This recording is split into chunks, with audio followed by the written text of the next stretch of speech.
What's going on? Happy day to everyone out there. Whether you're watching this live, you're watching it on the rebroadcast of the rebroadcast of the rebroadcast, because that's just how many times you're going to watch this and you're going to share this. So I am excited. I'm excited to be doing this tonight. I'm going to tell y'all, I'm actually doing this because I did something today. Then I had nerve to get mad about it. Then I had to realize, you know what? You was just wrong. You were just wrong.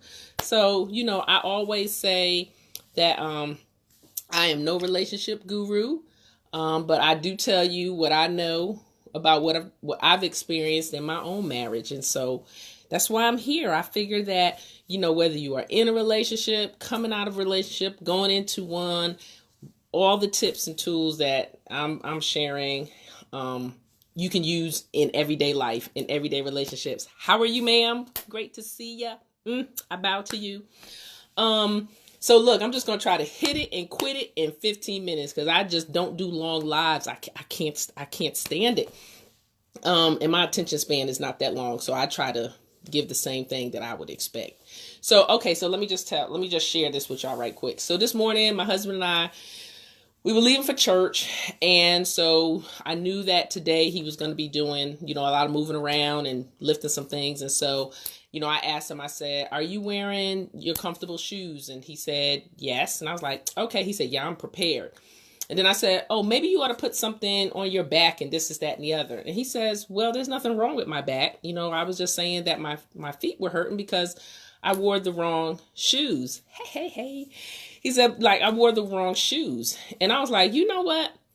I'm just going to stop trying to help you out, because every time I try to say something to you, you always act like you don't need me. And I just kind of walked away out of the room. And then I thought about it. I really just heard God say to me, in that moment, you were trying to be his mother. He is a grown A man. Yes, I said grown A on a Sunday. Y'all know I ain't that deep and I ain't that spiritual. I ain't that religious. I'm spiritual. I ain't religious. But I got mad about something that I really didn't have any need to do.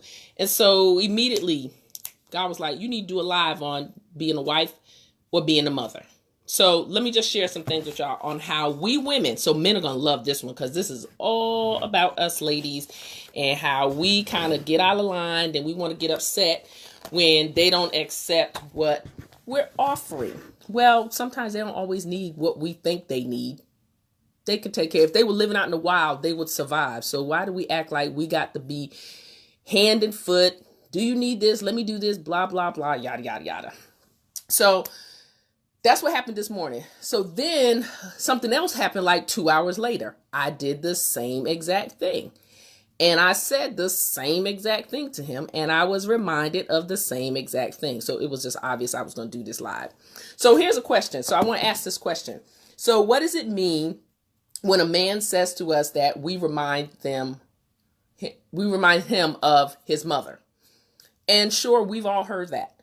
What does it mean when a woman says to a man, you remind me of my father? Well, that is a two-way street. That can go either way. Because if you've never met their parents, if their parents were jerks or abusive or not very good people, that's not a very good compliment. But if they're awesome people, it's a great compliment. So when my husband said that to me, he said, you remind me a little bit of his mom. Because he saw, sometimes when a man says that to us, they see some characteristics and some loving qualities in you that remind them of their mother. So remind, we got to keep that word in mind, ladies. Remind, that means that when he sees things or you say certain things, it kind of takes him back to a very charming and very warm place where he feels loved. Doesn't need you to be his mother. He's just saying remind him of his mother. But so for the men, when a woman says you remind me of my father, I know for me, I was saying that here's a person that's going to be a protector, Here's a person that's going to be a protector. He's going to watch over me. He's going to never say anything cross, because I'm going to tell y'all, in all the years that my parents were married, like, I never heard them argue. I ain't saying they didn't. I'm just saying I never heard them argue. My father never called my mother out of her name. My father went to work every day. He worked at the VA hospital in West Haven, Connecticut. And all I knew was he worked at the hospital. So y'all, I was going to school telling people my father was a doctor. I didn't even know. But my father would come home, every 2 weeks when he got paid. And, that was long before direct deposit. That was when you got a paper check. He would bring his entire check home cash and put it out on the table.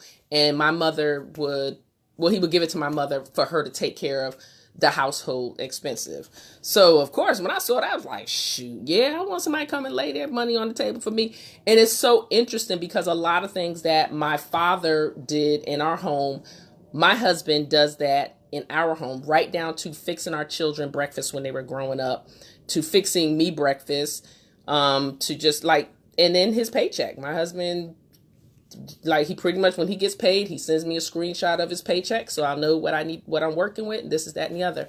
So yes, it can be a compliment, or it can be like, I just don't want you to be anything like my mother. I don't want you to be anything like my father. So that's why it is so key that before we get into relationships, or we're getting to serious relationships, it's key that we meet some of the family and even some of the extended family. But for the most part, those parents, because if someone is saying that to you, you really need to know the context of what they're saying. So here's a couple of ways where we try to act more like their mothers than their wives. Ladies, we know that we are thinkers, we are doers, we like things boom, boom, boom, boom, boom. And men, like I said in a couple other videos, men are like waffles. They think compartmentalized. We're like spaghetti. As a matter of fact, I had some today. And all that spaghetti was all tangled up in there, but it was doing its thing. We have to understand that they're not like that. So we have to watch our tone when we're speaking to them. For instance, if you say something, or you thought you told him to do something, or you implied, don't imply. Be explicit.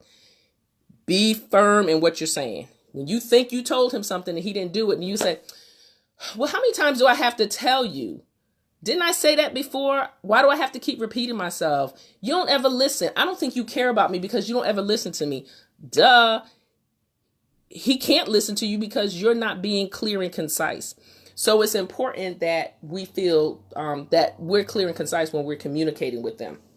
The other thing we have to be mindful of, and I'm telling y'all, this is straight out of the pages of my own life, because I went through all of this. Like, I would say stuff to my husband and have a tone, and then I would get mad when he said, you ain't my mother, or the N word, nagger. Are you asking or telling? There's a way that we can speak to the men in our life, even when you speak to other people, it doesn't even have to be about husband and wife. There's a way that you approach people. Are you asking or are you telling? And then you have to watch that tone that you put on the asking or the telling. Like, you could say, hey, I need you to put the trash out, or will you put the trash out? Or you could say it, will you put the trash out? This is like the 5th time I've asked you. Well, that sounds like a wife trying to be a mother to her husband. Honey, the trash, and I say this to my husband all the time. I'll look and I'll say, oh, I said this. No, here, I won't even say anything now. At 29 years, I don't say anything. I just start doing the trash myself. And he'll say, oh, I'll get the trash. And then I'll say, you said that yesterday. I don't mind. I'll take it out. Because my thing is, some things aren't even worth arguing about. I'm not about to argue about no trash. All I know is it's annoying me, so I need to take care of it. So how are you saying the things that you say to your husband? Because sometimes we have a way of saying it, and it may hit him in a way that reminds him of how his mother spoke to him when she was chastising him. So we got to be careful how we speak to them. Do you speak as if you're the only smart one?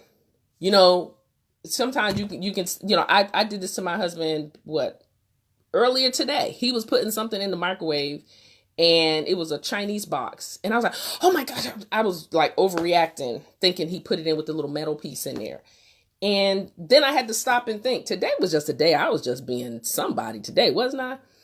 And I had to think like, this man just turned 56 years old last week. I think he knows not to put anything metal in the microwave. So why am I acting like I'm the only one that knows? So sometimes we have a way of saying things to them that we're elevating ourselves. We're slyly elevating ourselves like, I'm smart and I know this and you don't. But you think that you're being helpful, but you're not, because they can pick up on it, especially if he's been with you and been in enough conversations or enough arguments with you to know. Like, we got to watch how we say that. And then how do we make him feel when we're in public or when we're with other couples? You know, are you saying stuff like, you don't eat that. You don't eat that at home. Why are you saying that? No, like, how are you handling him when you are in the presence of other couples? Now, here's something you will know about the Strouds. The Strouds will lay it all out no matter where we are. We will get with it. Now, we ain't throwing food and knives ain't jabbing into the table and all that other stuff. But I'm going to tell you, if we disagree about something or we don't like something, we have learned a way to take care of it right then and there, because we ain't carrying that for the rest of the evening. We ain't carrying that in the car, and I definitely ain't going to bed with that. So we've had friends that laugh at us because they were like, man, the one thing about y'all was like, y'all would take care. And we wouldn't argue or be disrespectful. We just had this way that we knew that we were correcting. And most of the time he was correcting me, because I get with you right in a minute. And he's like, oh, you want to take that there? I'm like, well, we could do that. We could talk that's what we would do. But that was something that somehow we managed to get through that without us feeling like the other one was putting the other one down or embarrassing. Or if it did happen and I felt like I was going to take it to a point that it was not healthy to be done in front of other people, as soon as we get in the car, then we having that conversation. Like, get that stuff out. Don't be holding it. It doesn't make sense to hold it, because all you doing is suppressing yourself to try to keep peace. Like I said in another video, if you're not speaking your truth, then you don't have any peace. If you're saying, well, I'm not going to say anything to keep peace. Well, where's the peace being kept? In the person that's not having the problem, because you don't have the problem and there is no peace. And then the other thing is, sometimes our nurturing can be deemed as nagging. Sometimes I'm just, especially when my husband is sick, like, I'm always trying to say, do you want some soup? Do you want some? No, I don't want anything. Do you want this? And then finally I'll say, well, you know what? I'm just going to put it all up in here. And when you get ready for it, you can have it. Well, first of all, we all know when we're sick, we got a taste for something and we don't have a taste for something. Sometimes we think we're being nurturing, but if I'm still kind of pushing and pushing and pushing, I'm nagging. Bottom line is, God has put us in the lives of our men and the men that we are ordained to marry to be helpmeets, to be there to support and to elevate him and to make him feel wonderful and to cheer him on and be his biggest cheerleader. Because at the end of the day, ladies, whether your man says he has an ego problem or not, they have an ego. They just may not have an ego problem. They love to be praised. They love to be exalted. They love to be they love to feel that we need them, because if we don't feel like we need them, then why are they there? So we have to make sure that we're putting them first. And I'm not saying that we're letting ourselves go and we're doing everything for them. Absolutely not. I'm just saying that I had a conversation with someone and I had to say, when we get married, our spouse and our children, they're our family. Everyone else, they're our relatives. And so he has to feel like he comes before your relatives. Doesn't matter who they are. If it's your mother, brother, sister, first cousin who you grew up with and they like a sister and this, or like a brother or whatever, your husband comes first.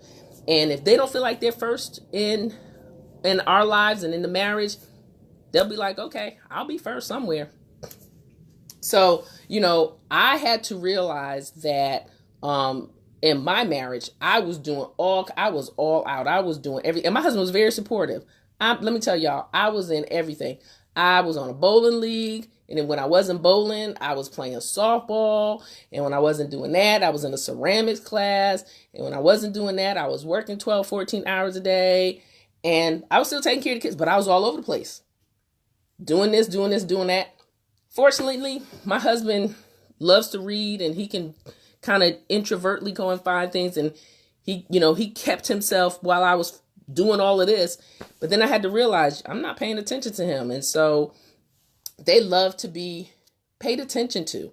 They don't want you all over them, but they want you to be more of their wife and not their mother. So we have to and some of these things I actually sat down and talked to my husband about, like to ask him, make sure I was on point, because I don't know the male point of view. I can only get his point of view. And one day I'm going to have him on here. Y'all going to absolutely love that.